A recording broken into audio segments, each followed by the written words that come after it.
सभी मेरे साथ नारा लगाएंगे।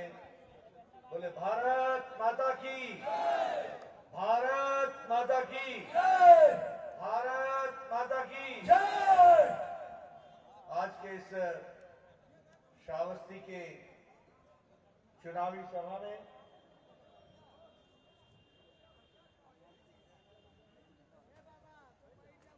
सभा में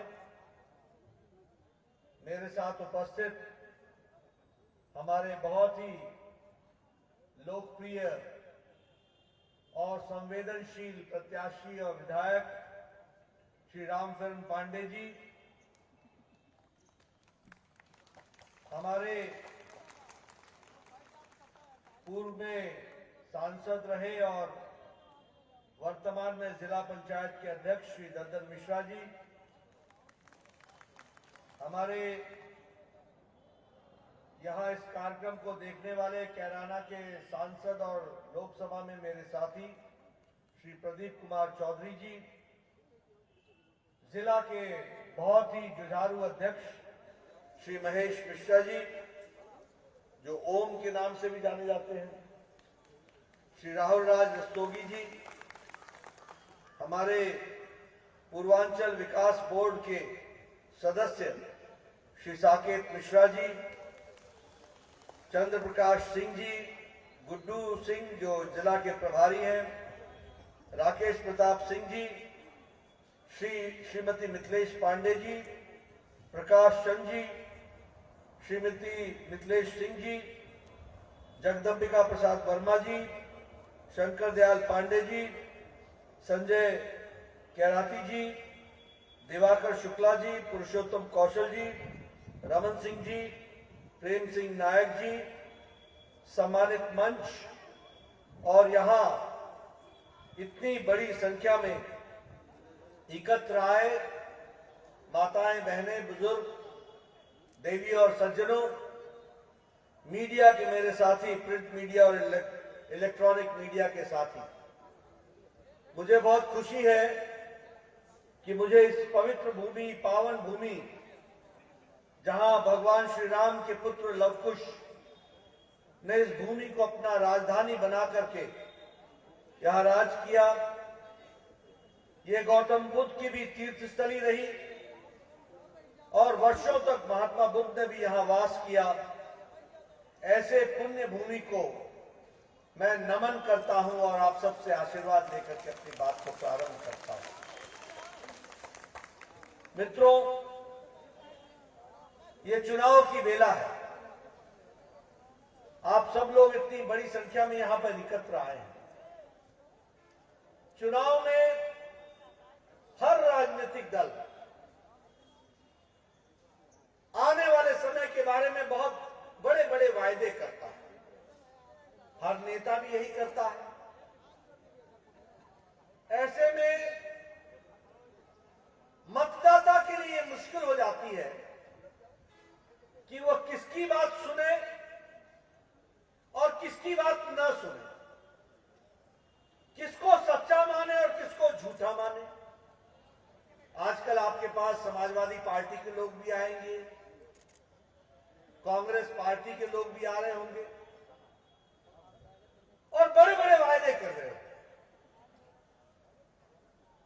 मतदाता के लिए दिक्कत की बात बनती है कि किसकी बात सुने, किसकी बात नहीं सुने। मैं हमेशा सब लोगों को कहता हूं, कभी भी किसी को इस आधार पर वोट मत दो कि वो आगे चलकर क्या करेगा।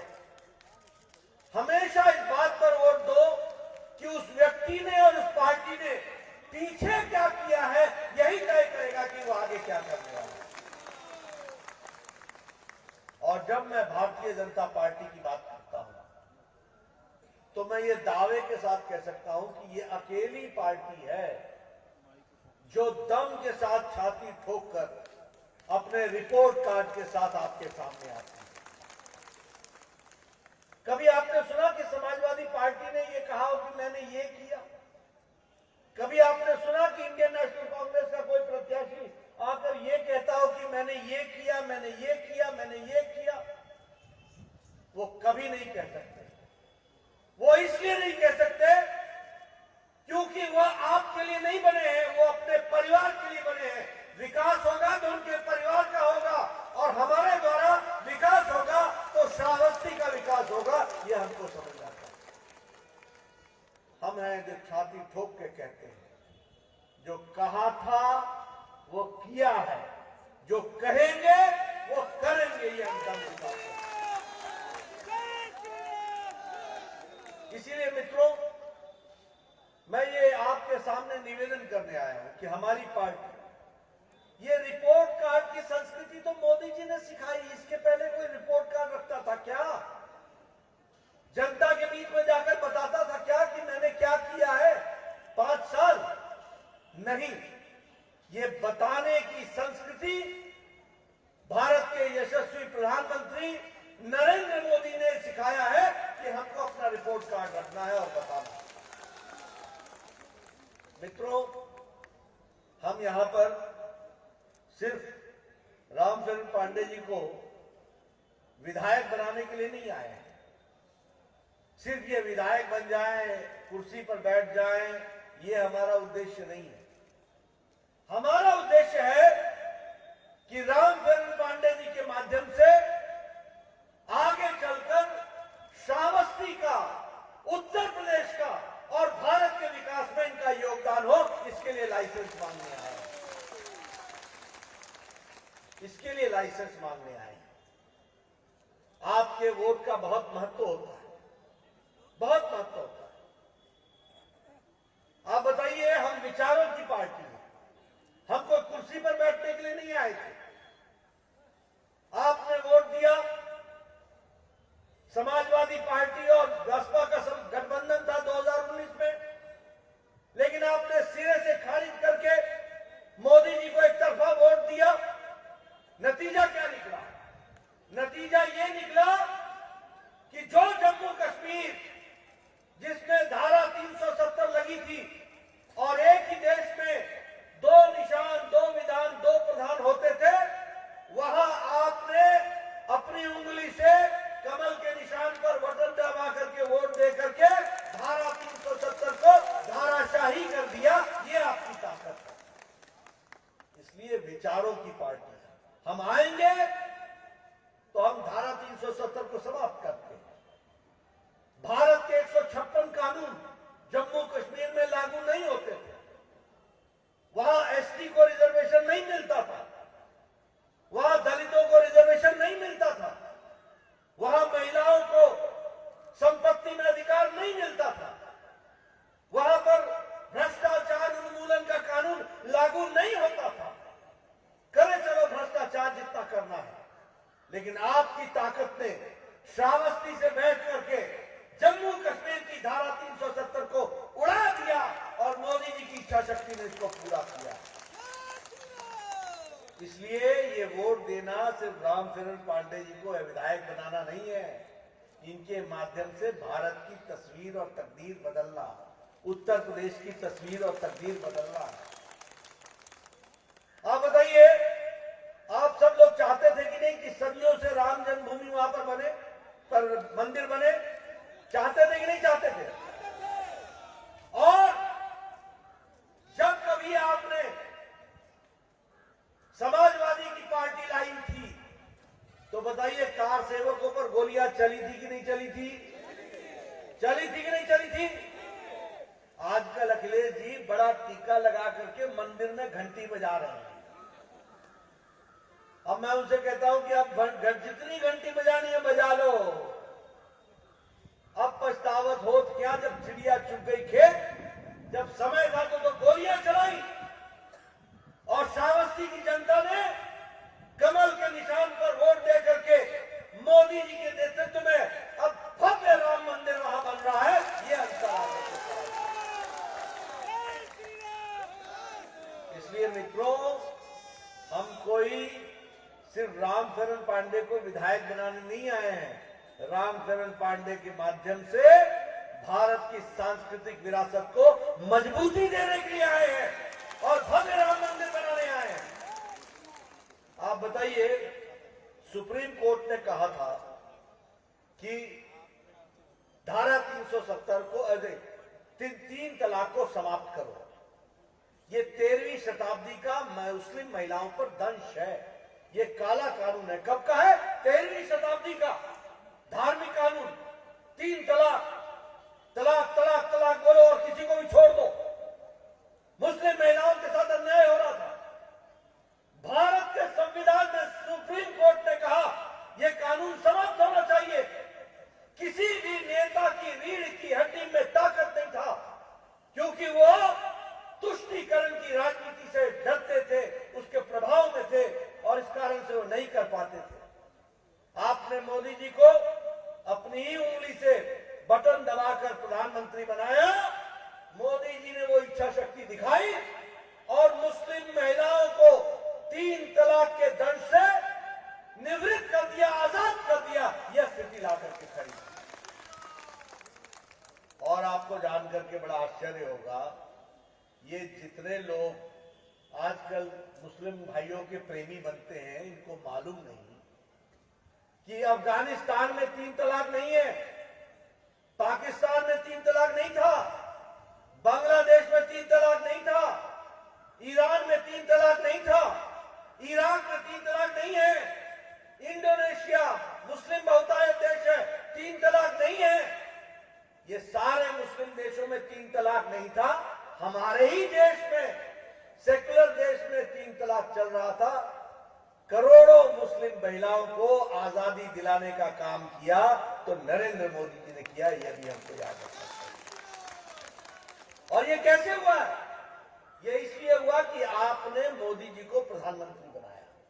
इसलिए मैं बोलता हूं, रामचरण पांडे को आप जब वोट देते हो तो सिर्फ व्यक्ति को विधायक नहीं बनाते हो, इनके माध्यम से उत्तर प्रदेश की तस्वीर और तकदीर बदलनी है। इसलिए मैं आपसे वोट मांगने आया। मित्रों, हमारी पार्टी गरीब, वंचित, पीड़ित, शोषित, समाज के अंतिम पायदान पे खड़ा व्यक्ति, हमारी महिला शक्ति, हमारे युवा साथी, हमारे किसान भाई, इनकी चिंता करने वाली पार्टी है। ये हमको याद रखना चाहिए। और मैं कहने के लिए नहीं कह रहा हूं, मोदी जी ने इसको साबित करके दिया है। जब जनधन खाता खुलवा रहे थे तो भारत के प्रधानमंत्री के रूप में मोदी जी ने पूछा कि 130 करोड़ की जनता में सिर्फ 3.25 करोड़ लोग ही बैंक से क्यों जुड़े? तो जवाब मिला कि गरीब लोगों के पास पैसा नहीं है ताकि वो अपना खाता अकाउंट खुलवा सके बैंक में। दूसरी बात कि उनका गारंटर कोई नहीं बनता है, उनकी गारंटी कोई नहीं लेता है। तो मोदी जी ने कहा कि बिना पैसे के खाता खुलवाओ जनधन में, मैं ऑर्डर करता हूं और तुम्हारा गारंटर, गरीब का गारंटर सरकार होगी, नरेंद्र मोदी होगा तुम्हारा गारंटर, तुम खुलवाओ। फर्क क्या पड़ा?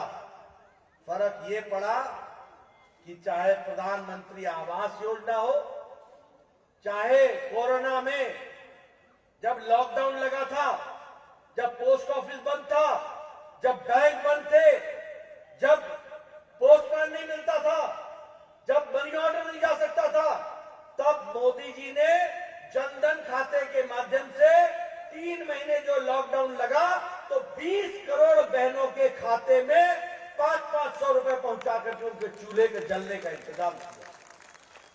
मैं ठीक बोल रहा हूं कि नहीं बोल रहा हूं? 20 करोड़ बहनों के खाते में पहुंचाया था, नहीं पहुंचाया था? यह है गरीब की चिंता, यह है माता की चिंता।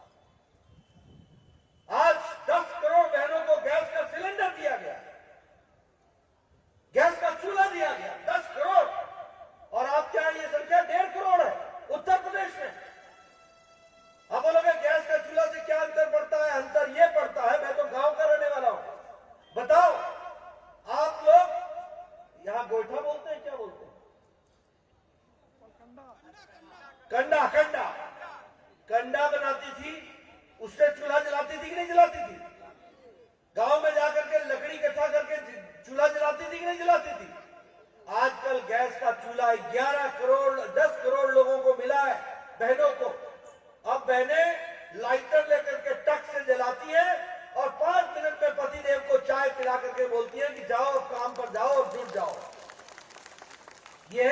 सशक्तिकरण, ये ताकत, ये हमको समझना चाहिए। उसी तरीके से कभी किसी ने सुना था कि किसान की पेंशन लगेगी?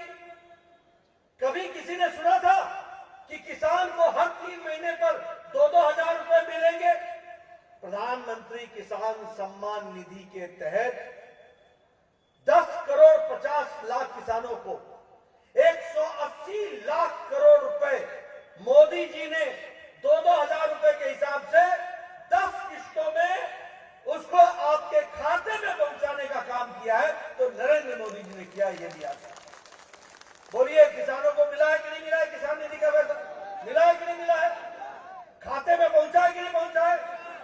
और ये चांदी के चम्मच के साथ पैदा हुए अखिलेश जी और ये राहुल और प्रियंका, ये मजाक उड़ाते थे जनधन खाते का, ये मजाक उड़ाते थे। अब इनको समझ में आया कि मोदी जी के जनधन खाते का मतलब क्या था। मतलब ये था कि 10 करोड़ 50 लाख किसान के खाते में हर तीसरे महीने में 2-2 हजार पहुंचाएंगे और बिना बिचौलिए के पहुंचाएंगे, इस बात की व्यवस्था की। 18,000 गांव बिना बिजली के थे। एक भारत के प्रधानमंत्री को आना पड़ा, मोदी जी को, जिन्होंने कहा 1,000 दिन के अंदर ये 18,000 गांव को बिजली से जोड़ दिया जाएगा। और आपके यहां उत्तर प्रदेश में मैं 2012 के चुनाव में आया था। गांव में रात को प्रचार करना मुश्किल था। मेरे आगे लोग वो सौर ऊर्जा की जो लाइट होती है ना, उसको टेढ़ा करके चलाते थे, क्योंकि वो नीचे वो होता था, उसके नीचे ऐसे टेढ़ा करके चलाते थे। और मुझे पता भी नहीं चलता था कहां नाली है, कहां सड़क है, कहां पगडंडी है, कोई पता नहीं चलता। आजकल गांव में जाओ, बिजली बिजली बिजली बिजली। बताइए, बिजली है कि नहीं है गांव में? है कि नहीं है? और उस समय अखिलेश जी ने मजाक उड़ाया था, तो मोदी जी ने कहा था 56 इंच का सीना चाहिए, बिजली 24 घंटे पहुंचाएंगे, और उसको पूरा करके दिया। ये अंतर। सौभाग्य योजना में 2 करोड़ 50 लाख लोगों को बिजली घर में पहुंचाई। मैं इसके बारे में भी आपको कहानी सुना सकता हूं। मैं गांव से आता हूं, मैं पहाड़ का रहने वाला हूं। जब गांव में बिजली मांगने के लिए गरीब आदमी जाता था, तो जूनियर इंजीनियर कहता था कि मेरे पास तार नहीं है, तार नहीं है, खंबा नहीं है, तुम आधा पैसा दो तार का और आधा मैं दूंगा, जैसे एहसान करता था। और गांव वालों को बोलता था कि तेरे घर में बिजली पहुंचाने के लिए 2 पोल लगेगा, खंबा लगेगा। गांव वालों को बुलाओ और कंधे पर उठा करके खंबा ले जाओ। जब खंबा पहुंच जाएगा गांव में, तो मेरे को बुलाइए, तो मैं आकर के तेरे को बिजली दूंगा। ये स्थिति ठीक नहीं थी।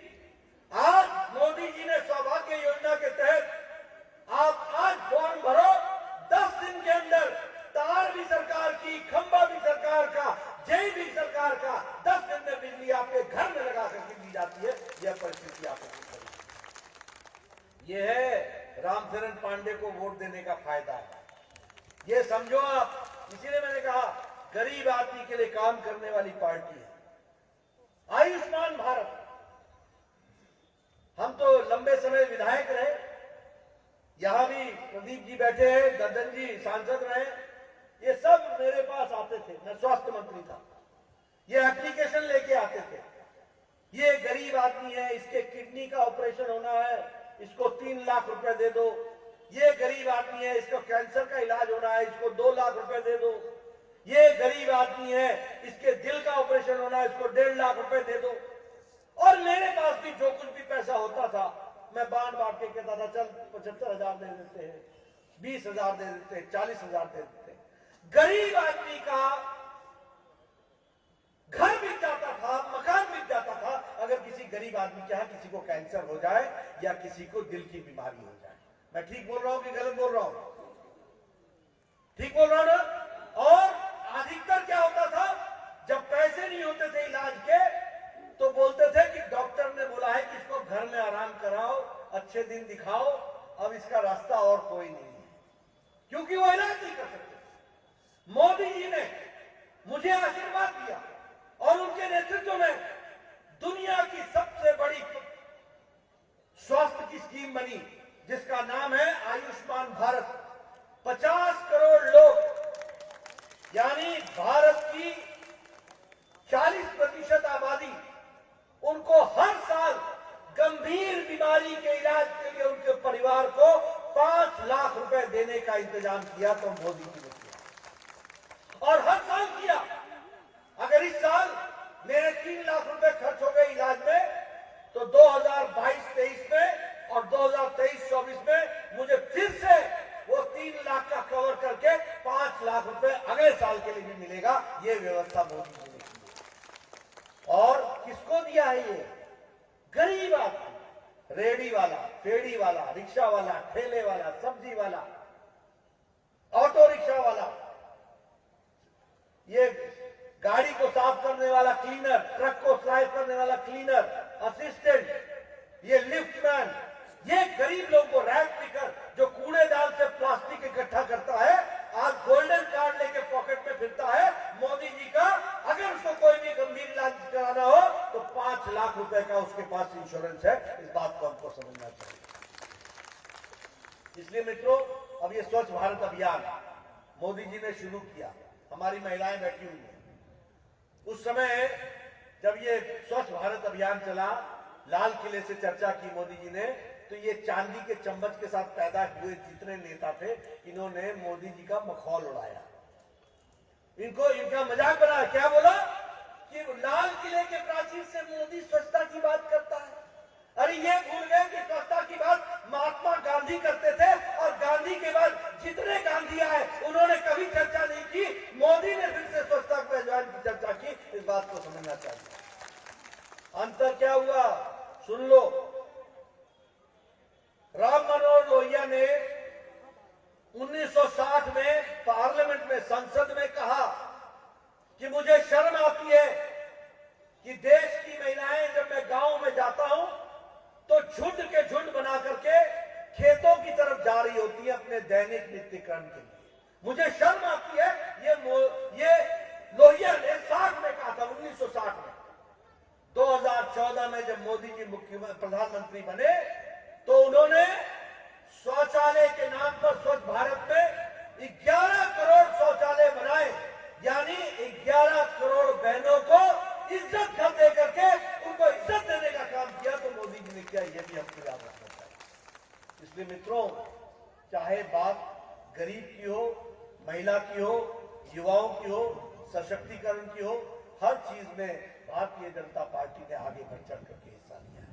और इसलिए मैं रामचरण पांडे जी को बताता हूं कि रामचरण पांडे जी, यह सिर्फ आपका चुनाव नहीं है, ये इन मुद्दों का चुनाव है जिन मुद्दों पर आपको हमने खड़ा किया है। ये हमको समझना चाहिए। आप बताइए, आजकल सड़कों का जाल बिछ रहा है कि नहीं बिछ रहा है? बिछ रहा है कि नहीं बिछ रहा है? कहीं पूर्वांचल, कहीं बुंदेलखंड, कहीं गोरखपुर एक्सप्रेस, कहीं पर गंगा एक्सप्रेस, इंटरनेशनल एयरपोर्ट बन रहा है। यहाँ कुशीनगर में इंटरनेशनल एयरपोर्ट 260 करोड़ रुपए का बन गया कि नहीं बन गया? बुद्ध सर्किट शुरू होगा कि नहीं होगा? अयोध्या में इंटरनेशनल एयरपोर्ट बना कि नहीं बना? लखनऊ में इंटरनेशनल एयरपोर्ट हुआ कि नहीं हुआ?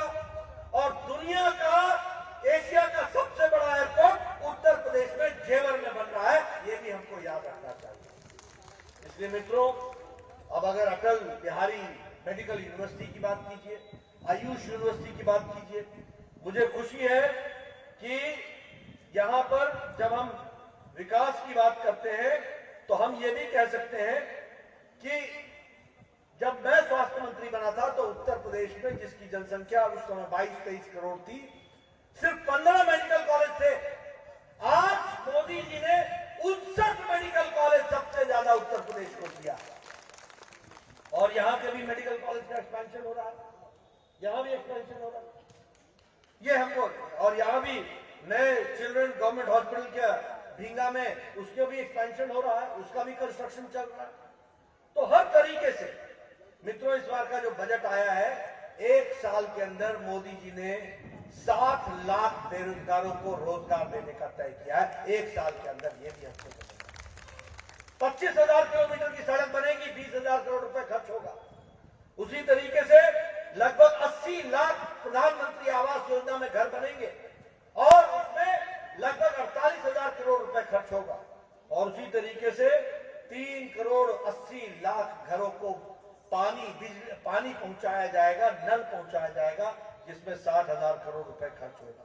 मित्रों, 5 साल पहले जब आपने हमें चुना था तो उत्तर प्रदेश की आर्थिक स्थिति देश में 7वें नंबर पर थी। योगी जी ने इसको दूसरे नंबर पर पहुंचा दिया है। अब आपको रामचरण पांडे जी को फिर से भेजना है और ये पहले नंबर पर पहुंचेगा, इसकी भी हमको चिंता करनी है।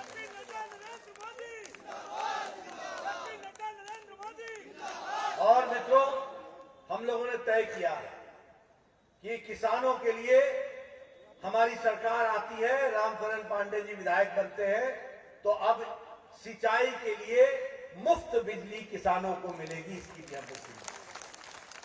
यही नहीं, गन्ने का भुगतान 14 दिन के अंदर होगा।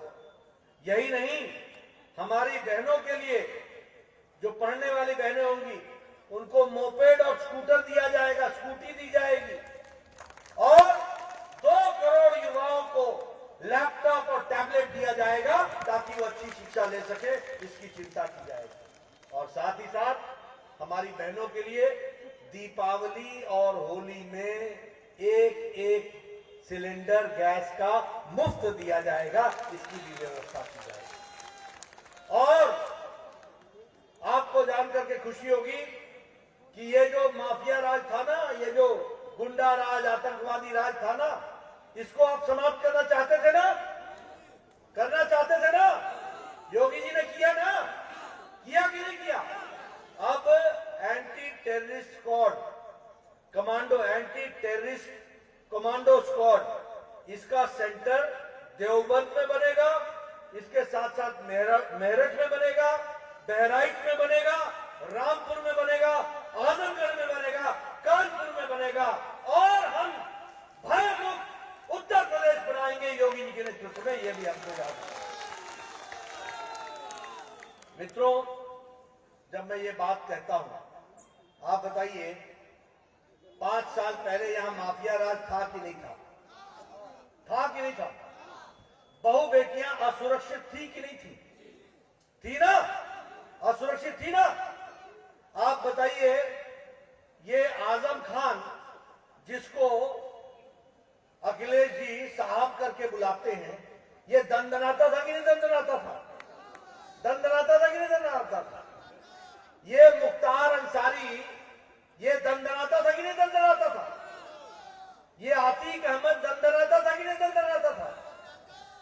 ये 5 साल पहले दंदनाते थे और 5 साल से जेल में तीनों गुल्ली डंडा खेल रहे हैं आजकल, गुल्ली डंडा। अब मैं पूछना चाहता हूं, आदमी वही था, कानून भी वही था, अपराध भी वही था, उस समय दंदना रहे थे, आज जेल के अंदर गुल्ली डंडा खेल रहे हैं। क्यों? इसलिए कि उस समय अखिलेश जी ने आंखों पे पट्टी बांध रखी थी, तुष्टीकरण की राजनीति चला रखी थी, और योगी जी के आने के बाद दूध का दूध, पानी का पानी हुआ, अपराधी जेल में गया, यह परिस्थिति आगे बनी। इसलिए ये मुद्दा है, जिस मुद्दे पर चुनाव हो रहा है। अगर आप चाहते हो रोजगार युक्त और भय मुक्त उत्तर प्रदेश बने, तो उसके लिए एक ही रास्ता है, वो रास्ता है रामचरण पांडे, ये याद है। आप बताइए, पिछले 5 साल से पहले अखिलेश जी के राज में 200 दंगे हुए कि नहीं हुए? 200 दंगे, 300 बार उत्तर प्रदेश बंद हुआ कि नहीं? कोई ना कोई जिला बंद हुआ कि नहीं? कर्फ्यू लगा कि नहीं लगा? पिछले 5 साल में एक भी दंगा योगी जी के राज में नहीं हुआ? नहीं हुआ ना? फर्क साफ है कि नहीं है? सोच ईमानदार है कि नहीं है? और काम दमदार है कि नहीं है? और काम असरदार है कि नहीं है? इसलिए 27 तारीख को आपका भी असरदार काम होना चाहिए, इसकी आपको चिंता करनी है। मुजफ्फरनगर के दंगे हुए, 92 लोग मारे गए, 5000 लोगों ने घर छोड़ दिया। सुप्रीम कोर्ट ने कहा कि अखिलेश की सरकार मूक दर्शक रही है, उसने एक खास धर्म के साथ भेदभाव किया है, और वो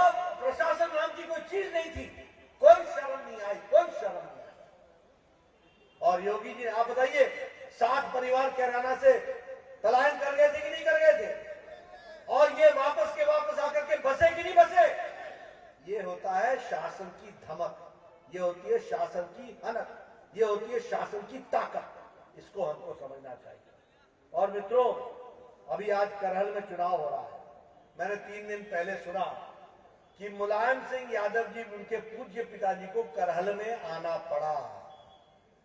अब राजनीतिक दृष्टि से समझ लो दोस्तों कि जिसको ये अपना घर कहते थे, वहां अखिलेश जी को बचाने के लिए पूज्य पिता को आना पड़ा। अब अखिलेश उत्तर प्रदेश का चुनाव नहीं लड़ रहे हैं, वो करहल का चुनाव लड़ रहे हैं। वहीं धरती हिल गई है, ये आपको समझना चाहिए। इसलिए मित्रों, आपके सामने मैं कुछ और बातें रखना चाहता हूं। आज अखिलेश जी का वक्तव्य आया कि आतंकवादियों के खिलाफ आप कार्रवाई करो, हमें क्या दिक्कत है। आपको बड़ी दिक्कत है, बड़ी दिक्कत है। मैं आपको दिक्कत समझाना चाहता हूं। मित्रों, आपके सामने मैं बताना चाहता हूं कि 23 नवंबर 2007, और मैं चाहूंगा मीडिया वाले मेरी तारीखों को नोट कर लें। 23 नवंबर 2007 कचहरी कांड जो लखनऊ, अयोध्या और वाराणसी में हुआ, जिसमें 15 लोग मारे गए और 50 लोग घायल हुए। उसी तरीके से दशाश्वमेध घाट का ब्लास्ट, श्रमजीवी का ब्लास्ट, नई दिल्ली, सरोजनी नगर, गोविंदपुरी और पहाड़गंज में बम ब्लास्ट, संकट मोचन वाराणसी का बम ब्लास्ट, मुंबई के लोकल ट्रेन का बम ब्लास्ट। इस सारे बम ब्लास्ट में एक व्यक्ति जो कि हमारे इंडियन मुजाहिदीन का सदस्य था, जिसका नाम तारिक कासमी था, जो आजमगढ़ का रहने वाला था, और दूसरे का नाम खालिद मुजाहिद था, जो जौनपुर का रहने वाला था। इन दोनों के खिलाफ इन सारे बम ब्लास्ट के मुख्य अभियुक्त की इनके ऊपर चार्ज लगा। और अखिलेश जी ने बतौर मुख्यमंत्री 26 अप्रैल 2012 को इन लोगों के खिलाफ मुकदमे वापस लिए। ये आतंकवादी से लड़ेंगे क्या? ये आतंकवादी से लड़ेंगे क्या? ये मैंने आपको बम ब्लास्ट गिनाए सारे। इन सारे बम ब्लास्ट में ये तारिक कासमी और खालिद मुजाहिद दोनों के दोनों मुख्य अभियुक्त थे। और मीडिया वाले नोट कर लेना, मैंने नाम के साथ बम ब्लास्ट सारे बताए। अखिलेश बाबू जब आएंगे ना यहां, तो मेरे नाम से प्रश्न पूछना, और मैं आपको बताता हूं वो जवाब नहीं दे सकेंगे। ये मैं आपको दावे के साथ बताना चाहता हूं। केस वापस ले लिए।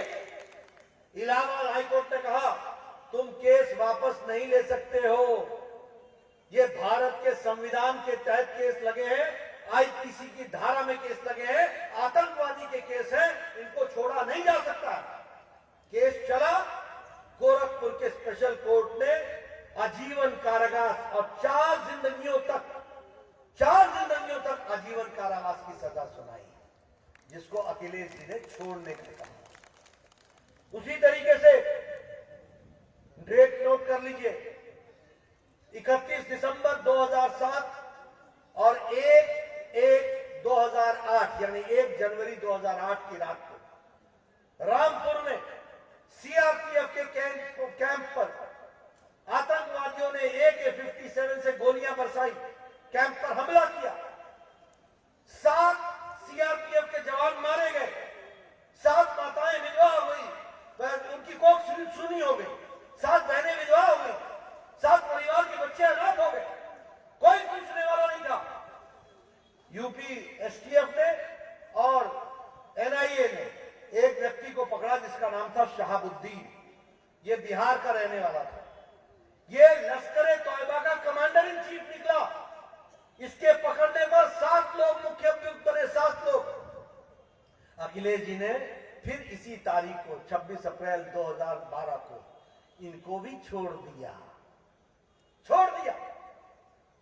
और फिर इलाहाबाद हाईकोर्ट ने कहा इनको आप छोड़ नहीं सकते हो, इन पर मुकदमा चलेगा। और आपको जान करके खुशी होगी, 4 लोगों को सजाए मौत हुई और 3 को आजीवन कारावास हुआ। ये भी हमको याद रखना चाहिए। इसलिए मित्रों, जब मैं ये सारी बातें आपके सामने रखता हूं तो ये सारी बातें पूरी ताकत के साथ और पूरी सच्चाई के साथ रखता हूं। आज मैं आपके सामने कहना चाहता हूं कि 11 जुलाई को 2021 अल कायदा के सपोर्टेड लोगों ने लखनऊ के पुलिस के एटीएस ने, यूपी एटीएस ने मसीरुद्दीन नाम के व्यक्ति को और मिनहाज अहमद के नाम के व्यक्ति को पकड़ा। आरडीएक्स के साथ पकड़ा और उनका उद्देश्य था कि 15 अगस्त को वो अटैक करेंगे, हमारे इंडिपेंडेंस डे के दिन वो अटैक करेंगे। और इस पर ये ऑपरेट होते थे पाकिस्तान के बॉर्डर से।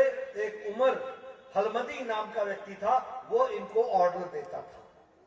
इस पर अखिलेश जी ने 2021 में बयान दिया कि मुझे उत्तर प्रदेश की पुलिस पर विश्वास नहीं है। ऐसे हैं ये लोग, ऐसे इस तरीके का कारनामा करते हैं। अभी अहमदाबाद बम ब्लास्ट में 38 लोगों को परसों सजाए मौत सुनाई गई है, 38 लोगों को। और उसमें भी एक व्यक्ति जो कि जिसका नाम है मोहम्मद सैफ, उसको सजाए मौत हुई है। और उसका पिता शादाब अहमद, जो कि संजर का रहने वाला है, जिसको उर्फ मिस्टर के नाम से जाना जाता है, वह समाजवादी पार्टी का कार्यकर्ता है और अखिलेश जी के साथ गले से गला मिल करके चल रहा है। ये अखिलेश जी को आतंकवादी परिवार ही मिलते हैं और कोई मिलता ही नहीं उत्तर प्रदेश में, और कोई नहीं मिलता। ये क्या संबंध है, मैं जानना चाहता हूं। ये देशद्रोहियों के साथ अखिलेश जी का क्या संबंध है, मैं जानना चाहता हूं। ये आतंकवादियों के साथ उनका क्या संबंध है, मैं जानना चाहता हूं। ये चुनाव का मुद्दा है मित्रों। ये सिर्फ रामचरण पांडे को भेजने का मतलब नहीं है। रामचरण पांडे को भेजने का मतलब यह है कि श्रावस्ती को भय मुक्त रखना है, श्रावस्ती को आतंकवाद मुक्त रखना है, श्रावस्ती को आगे बढ़ते हुए देखना है। ये बात हमको समझना चाहिए। अखिलेश जी ने संविधान की शपथ ली थी, मैं संविधान की रक्षा करूंगा, अक्षुण्ण रखूंगा। और वो कर क्या रहे हैं? वो आतंकवादियों की रक्षा कर रहे हैं। वो आतंकवादियों के उनको फलने फूलने का मौका दे रहे हैं। यूपी, अभी आपने 3 दिन पहले सुना कि नहीं सुना? ए पुलिस बोलते हो, सुना कि नहीं सुना? सुना कि नहीं सुना? ये पुलिस का मनोबल गिराते हो, पुलिस का मनोबल गिराते हो और गुंडागर्दी और आतंकवादियों को प्रोत्साहन देते हो। ऐसे उत्तर प्रदेश चलेगा क्या? ऐसे चलने देना है क्या? मित्रों, ये सारी बातें आपके सामने मैंने रखी हैं। वो इसलिए रखी है कि आप उत्तर प्रदेश में सिर्फ रामचरण पांडे को चुनाव में जिता नहीं रहे हो, आप इनके माध्यम से उत्तर प्रदेश को मजबूती प्रदान कर रहे हैं, उसको ताकत दे रहे हैं, अपना भला कर रहे हैं, अपने विकास का भला कर रहे हैं, अपने स्थान का भला कर रहे हैं। बोलो, रामचरण पांडे जी सबकी चिंता करते हैं कि नहीं करते हैं? करते हैं कि नहीं करते हैं? इनका ख्याल रखोगे कि नहीं रखोगे? इनको जिताओगे ना पूरी ताकत से? 27 तारीख रामचरण पांडे के नाम, पक्का? मित्रों, यही आपसे मैं निवेदन करने आया हूं। आपने इतनी धूप में इतनी शांति से मेरी बात सुनी, मैं इसके लिए आपका धन्यवाद देता हूं। और आपसे यही मांगने आया हूं कि विधायक रामचरण पांडे जी को फिर से भेजिए, उत्तर प्रदेश का भला कीजिए, आगे बढ़िए, तीव्र गति से चलिए, यही निवेदन है। बहुत बहुत धन्यवाद।